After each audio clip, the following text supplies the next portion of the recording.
सभी स्टूडेंट्स, आज मकर संक्रांति का पर्व है। हमारे सभी विद्यार्थियों को मकर संक्रांति की हार्दिक शुभकामनाएं। आज बच्चों हम लोग बायो का पहला लेक्चर ला रहे हैं। सेल होती क्या है और सेल के बारे में हम स्टडी करेंगे कि सेल जो है वो आपका किसी भी ह्यूमन बॉडी, कोई भी लिविंग ऑर्गेनिज्म है, उसकी सबसे छोटी यूनिट होती है जो एक पर्टिकुलर टास्क को परफॉर्म करती है। जैसे हम हाथ से लिखते हैं, हम लोग ताली बजाते हैं, तो इस टाइप से कोई भी फंक्शन करते हैं तो उसमें सेल का रोल है। विदाउट सेल हम लोग कोई भी फंक्शन को परफॉर्म नहीं कर सकते। बच्चों मैं आपको बताना चाहता हूं, कई सारी सेल मिलकर के क्या बनाती हैं, एक टिश्यू को फॉर्म करती हैं, और कई सारे टिश्यू मिलकर बच्चों क्या बनाते हैं, वो बॉडी पार्ट बनाते हैं, बॉडी ऑर्गन बनाते हैं जो एक पर्टिकुलर टास्क को क्या करता है, परफॉर्म करता है। तो बच्चों cell is the smallest unit of living organism which perform a particular task. Combination of cell is known as tissue. Tissue is helpful for making the organ. Body organ, तो कह रहे हैं टिश्यू मिलकर के बॉडी ऑर्गन बनाते हैं। बच्चों कई बार ये क्वेश्चन आया, कई बार एग्जाम में क्वेश्चन पूछा गया कि सबसे छोटी सेल का नाम बताइए। सबसे छोटी सेल माइकोप्लाज्मा होती है और सबसे बड़ी सेल एग ऑफ ऑस्ट्रिच होती है।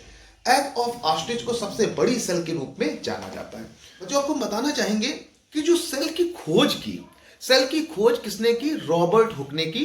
उन्होंने कार्क के टुकड़े में पहली बार 1602 एडी में सेल को देखा था और वो डेड सेल थी।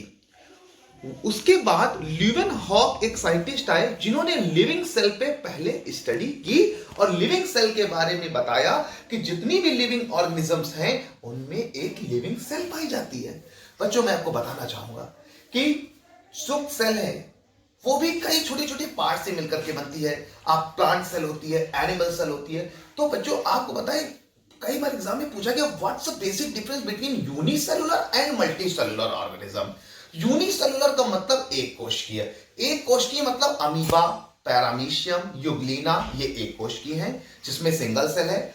और multicellular plant cell, animal cell, ये मल्टीसेलुलर ऑर्गेनिजम्स में आते हैं। क्यों? क्योंकि इनमें डिफरेंट टाइप ऑफ सेल्स होती है। जैसे we can take an example, our human body, brain की सेल अलग है, लीवर की सेल अलग है, हार्ट की सेल अलग है। तो बच्चों हम बात करते हैं आगे। ये तो हमने सेल के बारे में देखा, प्लांट सेल, एनिमल सेल के बारे में देखा, यूनिसेलुलर और मल्टीसेलुलर के बारे में। अब बच्चों एक क्वेश्चन पेपर में और आता है, प्रोकैरियोटिक सेल और यूकैरियोटिक सेल में क्या डिफरेंस होता है। तो हम आपको बताना चाहेंगे, प्रोकैरियोटिक सेल वो सेल होती है जिसमें न्यूक्लियस क्लियर नहीं होता।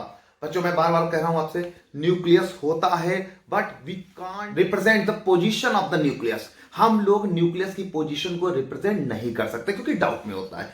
ऐसी सेल को प्रोकैरियोटिक सेल कहते हैं और ये सेल बैक्टीरिया में पाई जाती है। बच्चों मैं आपसे कहूंगा यूकैरियोटिक सेल वो सेल होती है जिसमें क्या होता है, एक न्यूक्लियस होता है और उसकी पोजीशन फिक्स होती है। प्लांट सेल, एनिमल सेल इसका एग्जाम्पल है। इस प्रकार से हमने प्रोकैरियोटिक सेल और यूकैरियोटिक सेल के बारे में पढ़ा। बच्चों आपको बताएं कि कई बार क्वेश्चन आए, कुछ क्वेश्चन मैं अपने बच्चों से डिस्कस करना चाहता हूं कि पावर हाउस ऑफ सेल किसे कहते हैं। तो power house of cell mitochondria को कहते हैं। क्यों? क्योंकि जितनी भी एनर्जी बनती है वो माइटोकॉन्ड्रिया में बनती है, तो इसीलिए पावर हाउस या power plant of the cell mitochondria को कहा जाता है। बच्चों अभी आपको बता दें, रेलवे के एग्जाम में एक क्वेश्चन आया, साउंड शिफ्ट का पेपर था, कि प्रोटीन सिंथेसिस सेल का कौन सा भाग करता है। तो बच्चों मैं बताना चाहूंगा, राइबोसोम जो होता है वो क्या करता है, प्रोटीन का सिंथेसिस करता है। सुसाइड बैग ऑफ सेल क्या है? बच्चों मैं बताना चाहता हूं, सुसाइड बैग जो है लाइसोसोम को कहा जाता है। लाइसोसोम सुसाइड बैग कहलाते हैं।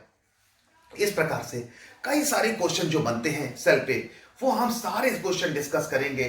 ठीक है, कि क्रोमोसोम क्या होते हैं, तो क्रोमोसोम के हेल्प से पौधे के जो फीचर्स हैं उसको डिसाइड किया जाता है। जैसे हमारे अगर बात करें, ह्यूमन बॉडी में 23 पेयर या 46 क्रोमोसोम होते हैं।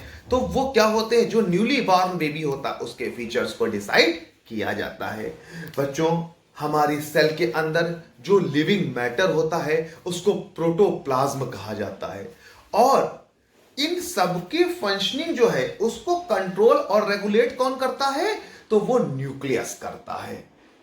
तो हम अपने आज की वीडियो सेल के बारे में, टिश्यू के बारे में हमने स्टडी की है।